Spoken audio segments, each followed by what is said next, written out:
So it is my esteemed pleasure to introduce our final speaker of the day. And I met her, actually, I've heard her story, but I haven't really heard her tell it. So I'm very excited to hear her story. But from what I heard, it's very powerful. So you guys are in for a real treat. I'm going to introduce Miss Yolanda Michelle. She is a native of Little Rock, Arkansas, and a long-term resident of Fairbanks, Alaska.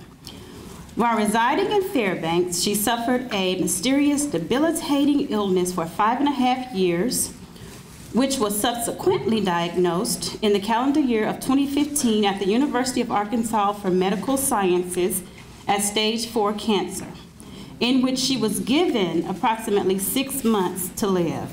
That was in 2015. Look at God. As a direct consequence of fervent prayers, the prayers of the righteous, and excellent radiation cancer treatment, Yolanda is now in remission. So it was during this season in her life that Yolanda became an advocate. Her clean air advocacy work resulted in the banning of smoking and the use of tobacco products on all University of Alaska campuses. Yolanda also worked with nonprofit organizations to implement smoke-free policies in the workplace and multi-unit housing projects. She is the mother of 4 phenomenal children. She's a model, motivational speaker. She's an actress, for those of you who didn't know. She recently appeared in the movie God's Not Dead, A Light in the Darkness, and it was released nationwide on March 30th of 2018. And in addition to that, she is currently working on a book about her cancer journey. So we can also add author to the many accomplishments that she's already done. She was selected this year, 2018, as the Cancer Survivor of the Year for the Arkansas Cancer Coalition. And she and her family stand firmly on the scripture, Philippians 4:13. I can do all things through Christ who strengthens me. So please help me welcome this phenomenal lady to the stage as she shares her amazing story with us. Miss Yolanda Michelle. Well, thank you so much. I'm Yolanda Michelle, and I love telling my cancer story. But first of all, I have to give, of course, honor to God. But that chicken had lunchtime. That chicken told a story. It told me all about my grandma's kitchen, my mama's kitchen, and all the chicken we ate in the projects growing up. It was good. I love coming to Pine Bluff for that. And but I'll start with my story. First, excuse me for chewing gum, but if I don't, my throat gets dry. And I do have to pause and take breaths. So that's out of the way. Okay. So I am a native of Little Rock, Arkansas. My mother was a single mom, 3 girls. Raising them in the projects was hard. It was hard, but she did it. She was also a smoker. When I tell you my mom smoked the little Newports, Salem 100, and her boyfriend was a smoker as well. When you're at school, you're learning about the harmful habits of smoking, and children are excited with the things that they learn, whether it's 1 + 1, 2 + 2. They come home, they're like, Mom, I learned. When I learned how deathful, and I'm using that, tobacco can be, I ran home to little projects, got off the school bus, ran up to our apartment. I was like, Mom, you don't need to smoke, you can die. And she said, girl, get on out of here, get up to your room. So I really believed how harmful this product can be. So I kept preaching it and kept preaching it. I was in elementary school. I preached it for several years, so much so that when my uncles and aunts would pick us up, and they were chimney smokers, they would pick us up, they already knew I was about to preach. They already knew. Pastor in the back. They already knew. So they would say, stay over there till I finish my cigarette because I'm not finna hear you. So they wouldn't smoke with me in the car anymore. because I told them if I die, I'm coming back. I'm coming back for all y'all. And I think they believed me because I was really strong about it. And so they stopped smoking around me. I had no clue that that would be the beginning of my journey. I had no clue, but it was. My mom is no longer with us. She was a smoker and she was diabetic. So she cut her life short quickly by smoking. So I can't help but tell her story. Her story is my story because I was affected by her smoke. And many of the men and women in our community are not aware of how much they're affecting their children's health, their family members, their friends, and even their enemies' health by smoking around them. Because we do not know how much smoke it takes for us to inhale, secondhand or thirdhand, before any diseases can take place in our bodies. That's why I get frustrated when you're in public and people are allowed to smoke. It's not a necessity, it's recreational. So I think that knowing that little bit of information, it doesn't take a lot, but just that little bit fired me up. So I began to tell my story in Alaska when I was affected by the wood smoke there. Because wood smoke, cigarette smoke, they cause a lot of the same issues, health-wise. And a lot of people are not very, abreast up on the harmful habits of wood smoke, especially when you're inhaling green wood, wet wood. That's foreign language to a lot of us here in the South. But in Alaska, everybody's aware of it because it's a hot topic in Alaska, especially in Fairbanks. Because people are they're not drying their wood. They're simply taking wet wood and they're burning it because they have what I used to say, a Burger King society mindset. We want to have it our way and we want it now. So we do not take the precautionaries that's necessary so that we can make sure that we are able to breathe clean air and our neighbors are. So I was a stay-at-home mom for beautiful children, and we moved to a city about 30 minutes away from the city we were in for several years. When we moved to that city, my children were attending the elementary school there. I had no idea that they had a problem there with the environment. I saw people standing outside with posters saying, the air is not clean. The air is not clean here. And if you know Alaskans, most of us look real hippish and a little different. And so when you see that, you're like, so I'm gonna tell y'all right now, kids, go into school and don't talk to them. Because I don't know who they are and what they're about. They looked different. But they held up signs that said, the air is not clean here. I'm from Arkansas. I didn't know what that meant. I took a job at the school and I noticed my health changed. I couldn't breathe as beautifully anymore. I had headaches all the time, problems with my sinuses, felt like I was always choking. I was gasping for air in the middle of the night, throughout the day. I couldn't climb the stairs anymore. And you're talking to an active mom. I have 3 boys, 1 girl. So we played football all the time, along with the other little kids in the neighborhood, because my house was stationary for children, because I have so many. And they're drawn to your house. You're always cooking, so they get fed.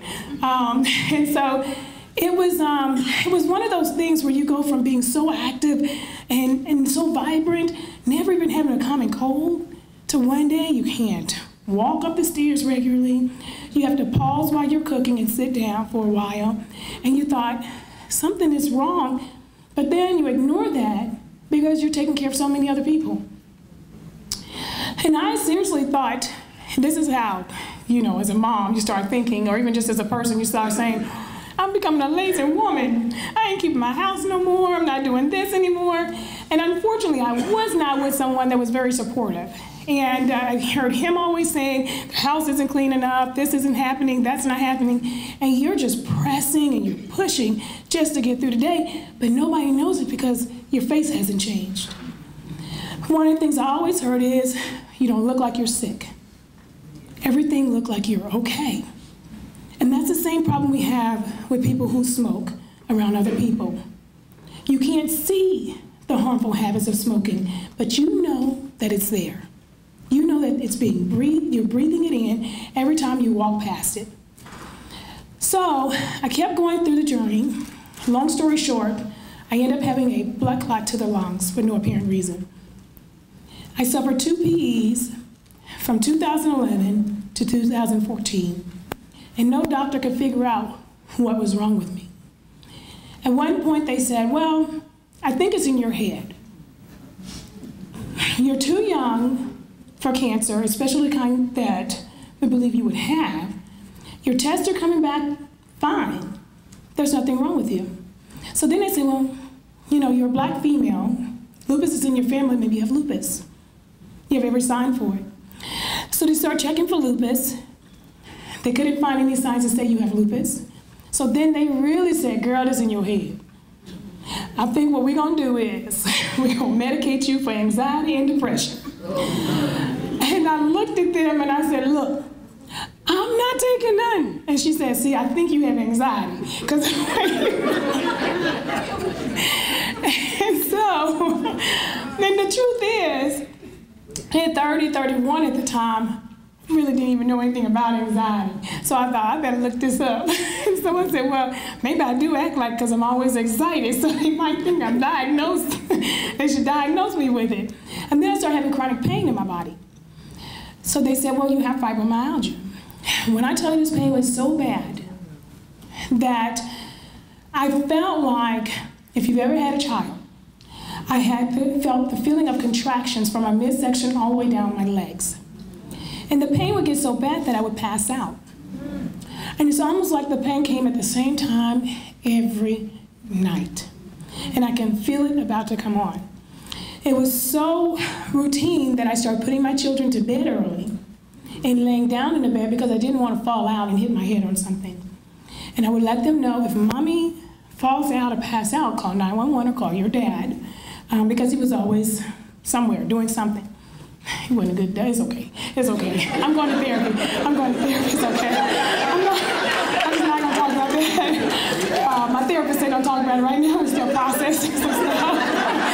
But it's hard. It's hard. You know, one of those things you feel like, Jesus, take the wheel on this one. So, amen. Thank you, Jesus.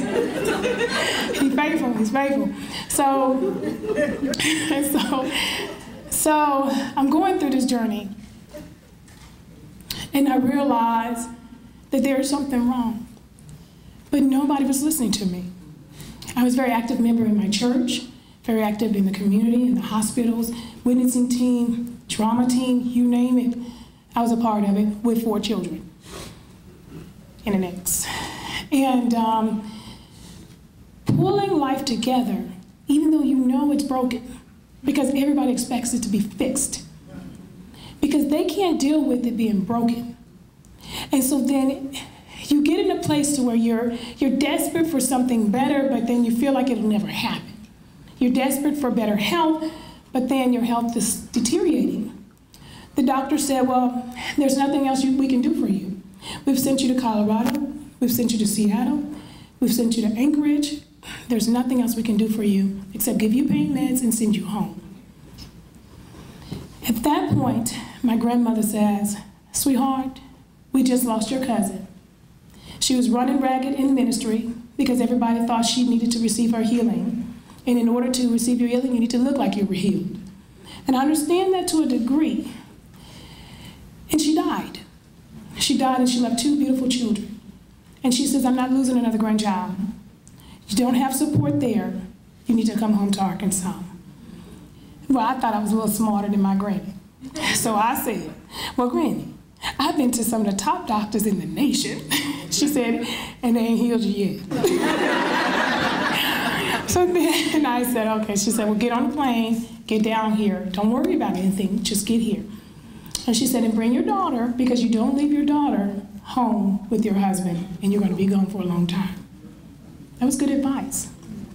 So I brought her with me, left the 3 boys with Dad. When I came here, initially it was just stay here for a few months until the summer hit and the weather got better and the air pollution went down a little bit in Alaska. But when I got here, the doctor, Dr. Johnson, at UAMS, head of pulmonology, he says, you don't need to go back because if you do, you're going to get worse. So I had to listen to his advice because my grandmother said that your health comes first You're no good to your children dead. So I took her advice, the doctor advice. I stayed. The broken marriage was already broken. It just went out the door. And it was okay because I put my health as a priority finally. And I was glad I did because only a few months later, not only could I not talk well because my voice was so hoarse all the time, and I was in so much pain that I couldn't concentrate. It felt like I had strep throat plus the worst ear infections in the world. That's the pain I was in all the time. My body felt like, and I was much smaller than this, but it felt like my ankles couldn't even carry me. I wasn't sleeping well. It was rough. So when I look back, maybe there wasn't depression in there because nobody was listening to me. Everybody kept saying, well, you look fine. Looks can be deceitful. You can't look at a person on the outside and say, oh, you got heart disease, or you have diabetes, or you have cancer. You can't always look at a person and say what they have. So with encouragement from people who truly loved me, I kept going at it. There was a point where I said, I'm not going back to another doctor. I gave up. I gave up. And then when my condition, when my throat, my ears, my voice worsened, I said, I'll give it one more chance, one more try. I went back to Dr. Johnson, and he says, no one's voice should be hoarse as long as yours has been. The doctors in Alaska did not take you serious, but I am. You've suffered for 2 PEs. You're in chronic pain. Something's wrong. And these are signs when I'm going out, I'm telling my cancer story, I tell you symptoms.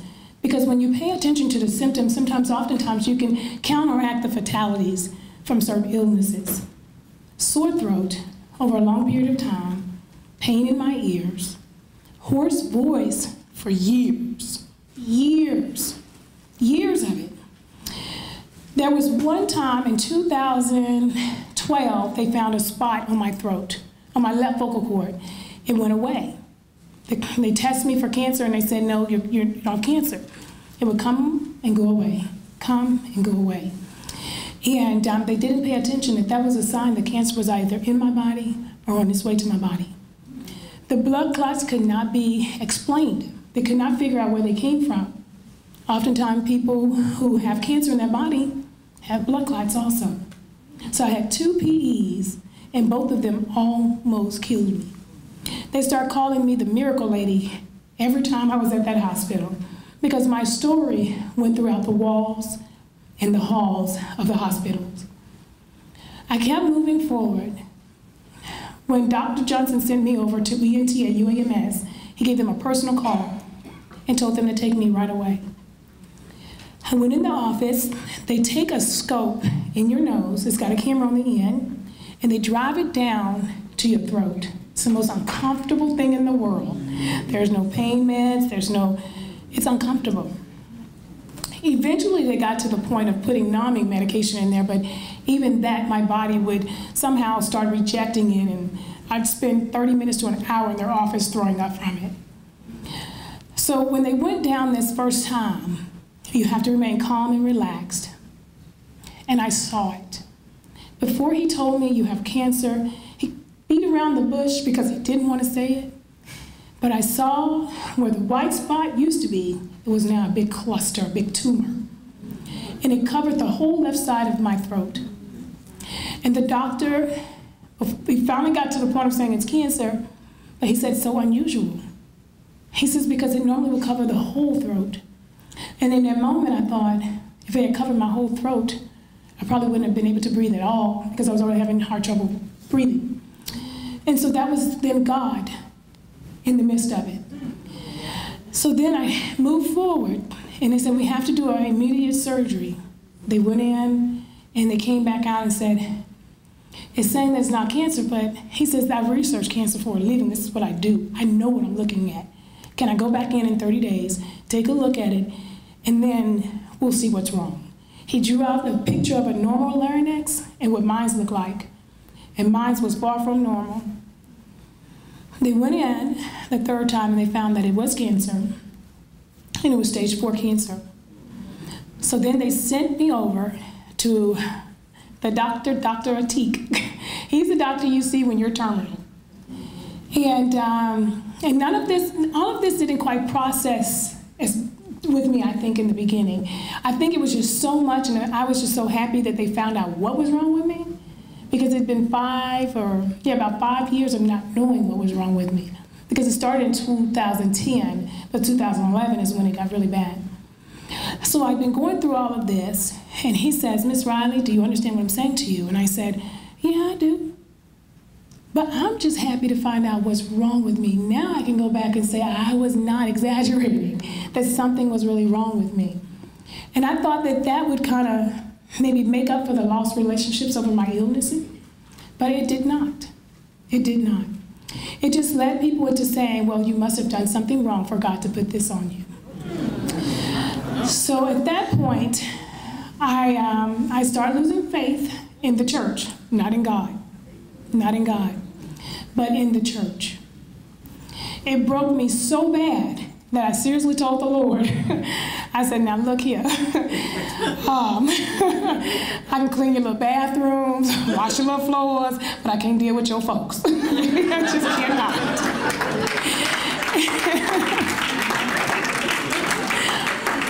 And I'll never forget when he actually, kind of responded a couple weeks later. I was in church service, and I was sitting down on the pew, and I didn't want to sit or stand up. And he said, you're not serving them, you're not worshiping them, you're serving and worshiping me. At that point, I said, okay, God, but I need you to get me somewhere where I can know that you're there. I need to get you somewhere where I can be taught and loved. And he did that. He did that. And he took me to a beautiful church called Agape, and that was out West Little Rock. I went there, and for the first time in months, I lifted my hands without feeling any kind of shame or guilt because I was sick. I tell people all the time, if someone comes to you with a diagnosis, do not beat them up. Do not tell them you don't have it. That's just a trick of the enemy. It might be, but it just might be a part of their journey too. So I tell people, if you gotta say something, say, I got you. I got you in prayer. We're gonna believe by faith that God's will be done. But to beat someone up because they're ill is a sign of immaturity. So I moved forward in my relationship with the Lord. I would get phone calls. Well, I went through cancer, but I didn't have any other symptoms. And I looked and I thought, now you don't got no hair. That's a symptom. That's a symptom. That's a symptom. It's kind of a symptom. I'm not saying that it can't happen, because I've known some beautiful stories where they went to the doctor, and I went through another one later on in life where it looks like it's all cancer and you go back and it's all gone. So I do believe in miracles like that, but at the same time we have to have a balance. We have a balance in our testimonies. And so I went forward, I started my treatments. I was 3,000 miles away from my boys. I had my daughter with me. I was crying about 3-4 times a day, and I normally don't cry, but I did, all the time, because I missed them so much. I wasn't quite sure when I would see them again. I took a trip to Alaska to see them before treatments in case anything went different from me being able to see them again. When I finished cancer, I went back to Alaska, and God moved in some beautiful ways, and I'll tell you about that in the book, and I was able to get my boys and bring them home with me.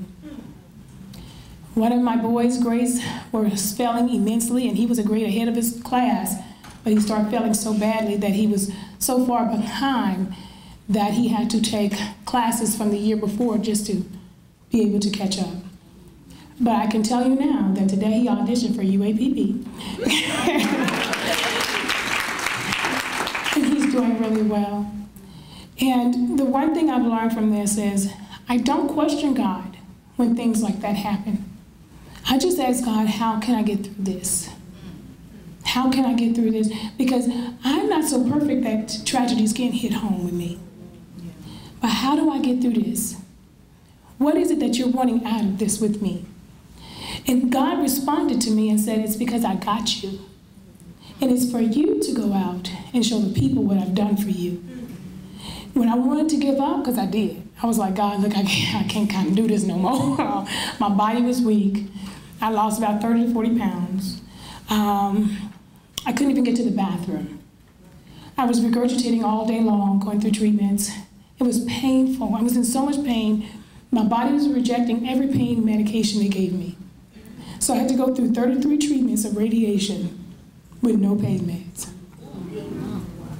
You can imagine taking your finger and accidentally getting it on a hot stove, and that pain, that burning pain that you feel, times 100. That's all over your neck, all over your shoulders, all over your face. It was itching. It felt like 1,000 ants had been biting on me all day. And when they put me on morphine, I had an allergic reaction to that. They put me on all the other stuff, and a reaction to everything they gave me. The fibromyalgia in my body went up a whole nother level. So I was miserable, miserable. I had a feeding tube in my stomach because I could no longer eat. My throat shut down in 2 weeks after 2 weeks of treatment, which is abnormal. They had to do an emergency surgery and put a feeding tube in just so they can sustain me. My body was not digesting the nourishment that they were pulling through the feeding tube.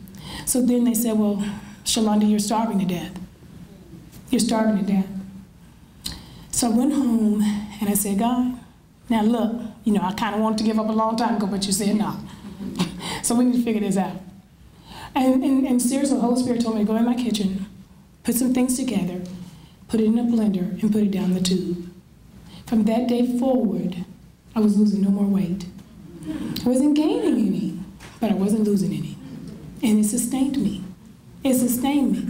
And the same token, he says, go in there, in the kitchen, he showed me what to put together, and that helped with the burning and the itching sensation on my neck. I'll be patenting and selling it later. It's okay. He definitely give you gifts. So he said, look around the house. I got this pot and that pot. We're going to put them together. And so that's what I did. And being a single mom, sitting on a couch, not able to make it up the stairs that beautifully, I said, you allow me to go through this as a single mom, because it never dawned on me that single moms go through cancer too. Single dads go through cancer too. Everybody is hit by something, no matter what your situation is. And I thought, you're gonna have me help them, ain't you? So I started looking at everything was so positive, and this is how you know what's in you. When you're in so much pain, and the only thing you start saying is, God, I thank you. That's how you know what's in you. When you hit your little toe, you got a choice. You got a choice. And that's how you know. You want to know what's in you? Just hit your toe. So you know, I look at all of this. And in Alaska, we learned that, you know, being in that air pollution was worse than smoking 12 packs of cigarettes a day. And I thought, you know, we can't ignore the air pollution. We have a right, as we say in Alaska, to breathe clean air, and I hear down here too. We have a right to breathe clean air. Nobody should take that right away from us. Nobody. It is the one thing that we cannot go without. Air. Try it. You don't want to, do you? You cannot. You just cannot. So we have to fight for that right. We have to fight for that right. Smoking cigarettes, it is an environmental issue that cannot be ignored. It affects the environment in which we are living in. It is an issue, and it has to be addressed. So I applaud everyone in here for taking the time away from their families, from their hobbies, to fight a battle that you are up against, we are up against giants in. But the one thing I know about little Sunday school, little vacation Bible school, is David won. So when you feel like you're up against giants, remember David won, and you will too. You will too. And I just got adopted, FYI, by Miss Catherine. She adopted me. I appreciate that. We both have natural hair. I really like that. My biological mom died 3 months after I finished my last cancer treatment. And that was probably one of the most painful things, but I'm thankful that it didn't happen when I was going through cancer. You can always find something to be thankful for. You really can. And I'm not saying it's perfect finding that thing, but at some point you get there. But I have something I want to show you. When I went through treatments, I had to lay on this bed, and they, in a sense, beyond strapping you down to a table, they come to you with this purple flat object that they heat up. She's my model. Good job. So pretty.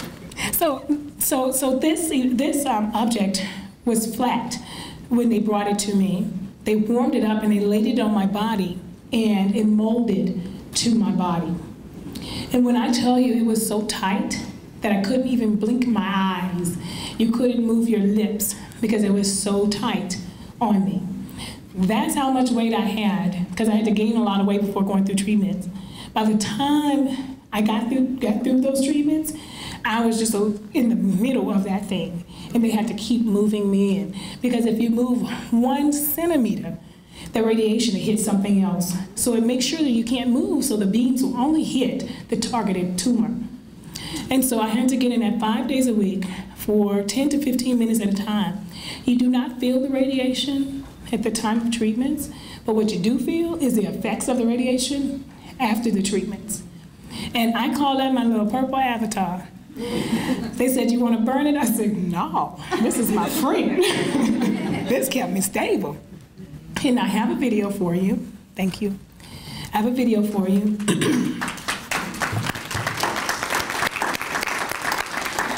That will elaborate a little bit on my story, and you can see the journey. I felt an urge to take pictures through the journey and videos.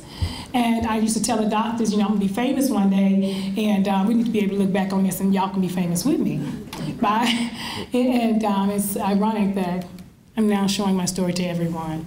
So I hope that it bless you, and thank you so much.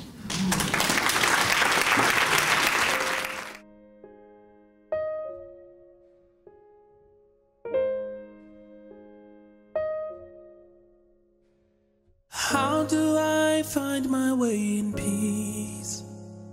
How do I sail a stormy sea when the day makes my body weak? Maybe it's far beyond my reach. Tell me how to stand in the midst of all the evil in this land, when the road I'm on comes to an end. Maybe it's far beyond my reach. Lord, extend me, stretch me, God. Lord, expand me, help me, God, sustain me beyond my reach, holy.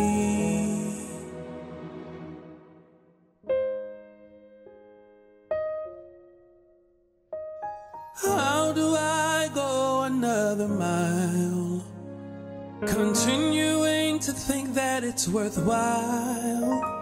Carnality always tempting me. Maybe it's far beyond my reach. Show me how to stop crying in the midst of while I'm really trying. How do I show that I am free? Maybe, God, it's far beyond my reach. Lord, extend me, Lord, stretch me, yeah. Expand me, whoa, whoa, whoa, whoa. Help me, God,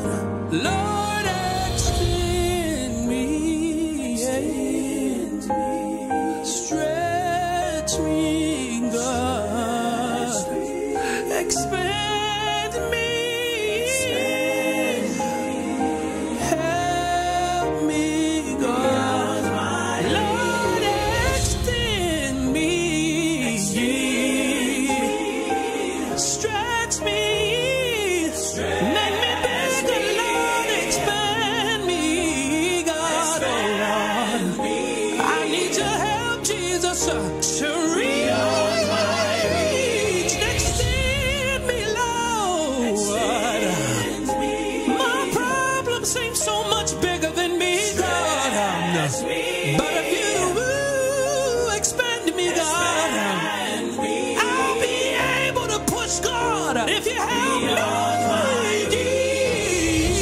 Yeah. Sustain me beyond my reach, God.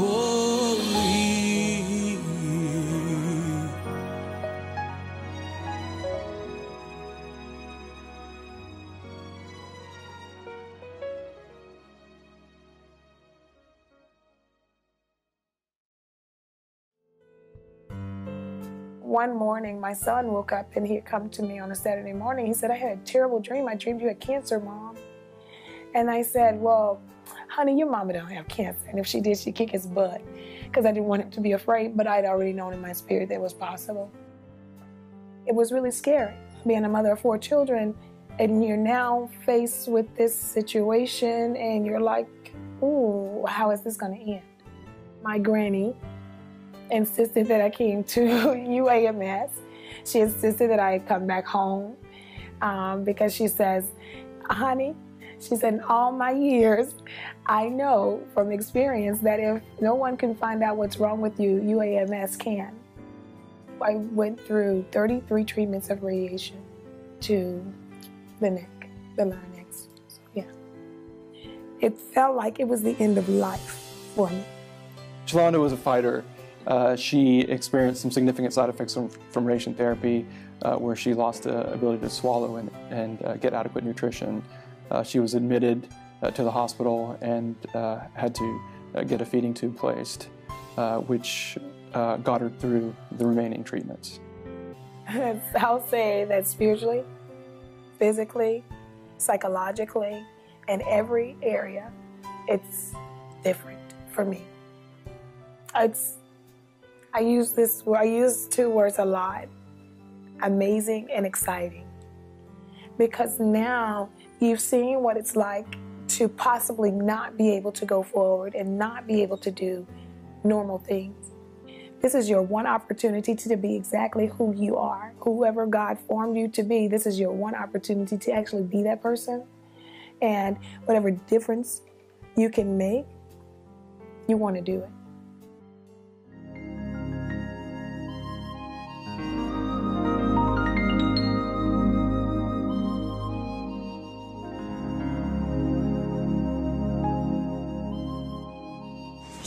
So you're here at the hospital. So why do you do this? I mean, you're visiting other individuals who have experienced cancer, and of course you're recovering. Yeah. So how do you get why do you do what you do? Because I know what it feels like to be here and to need encouragement, want encouragement. And sometimes just that one smile, that one embrace, or that one word of encouragement will help give you the strength to keep going. Okay, and she's visiting other patients who are currently experiencing cancer. And so we're going to go in a room here, but we're going to have to turn the camera off.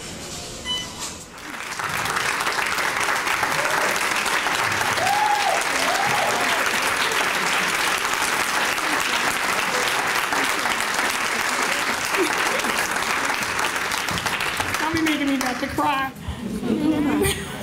Do we have any questions before I present her with her certificate? Thank you.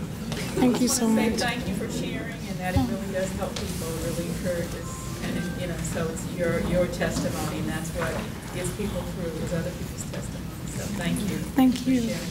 Yes, ma'am. Thank you. Come from a region. Yes, ma'am. Was it ever said to you that your cancer was in the records of maybe second over? Well, it was said to me that my cancer was probably most likely a direct result from the wood smoke, inhaling that wood smoke, because the particulates were 2.5 micrometers. So to give you an idea, our body can filter out anything that's like 10 and up, 8 and up, or something like that. When it gets smaller than that, it gets hard for our body to filter that. So when it's that small, it bypasses the nose hairs, and it goes right into the throat area, and it goes into the lungs. And being that small was the perfect size for it to settle in your throat. And so when you look at wood smoke and you look at cigarette smoke, there are a lot of similarities in the health hazards from that wood smoke and cigarettes that cause the same kind of cancers, same kind of breathing issues as cigarettes. Yes, ma'am. Mama. You mentioned that you were going to run for the city board of director. Yes. And I was just wondering, do you have a platform? And if so, do you mind sharing it with us? I do. So my platform derived from, I told you all earlier, I came from the projects, and there was a project called Highland Court off 12th Street. Okay, I can talk to y'all. Madison Heights now, absolutely. So I grew up in Highland Court, lost a lot of family members in Highland Court, and my mom was a huge advocate in Highland Court. They call her the Highland Court Queen. She was tenant council president, and she was on the move. She was like this short, but she was powerful.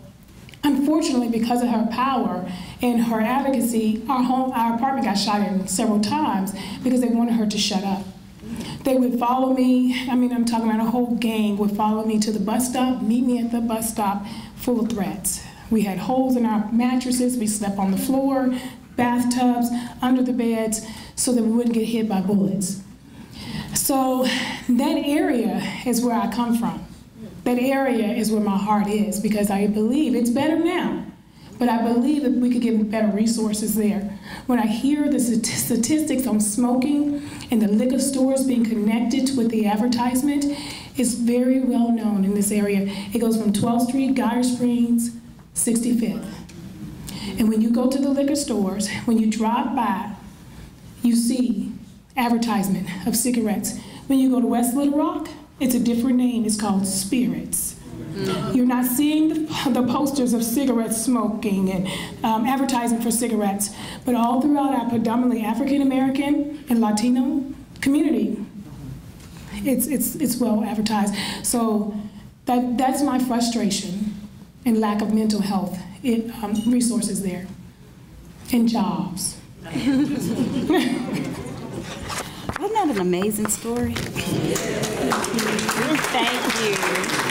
We thank you so much for your story and for your smile. Just continue to brighten up this world. You're going to do some amazing things, and we're looking forward to seeing those. I'm going to bring it.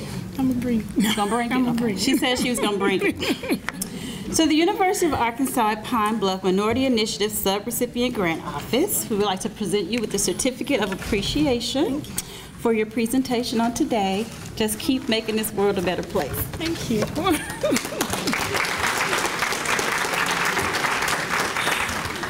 What a wonderful day. I'd like to thank you all for attending, for staying to the very end, because if you left early, if they left early, they missed a treat. They really did, they really did. And so, Yolanda, we're gonna keep an eye out for your son. Just let us know, tell him he come over there and visit us. If he needs anything, you know, we're gonna keep an eye out for him. We're family now. We're family now. Send some chicken, okay. So I would like to thank the planning committee and the staff. Would you please stand?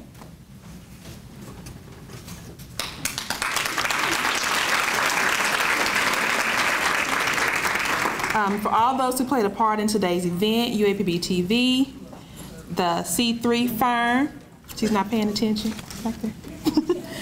Oh, the C3 firm. Oh, she's posting. Don't forget to use our hashtag if you took pictures, a video today. And to our private donors, thank you for helping us to purchase the treats that you saw today on your table. And don't forget to fill out your conference evaluations. Ms. Robinson is at the front with the continuing education units. Ms. Abraham will be around to pick up the conference evaluation forms. They're in your folder. And so with that, thank you so much. We're done early.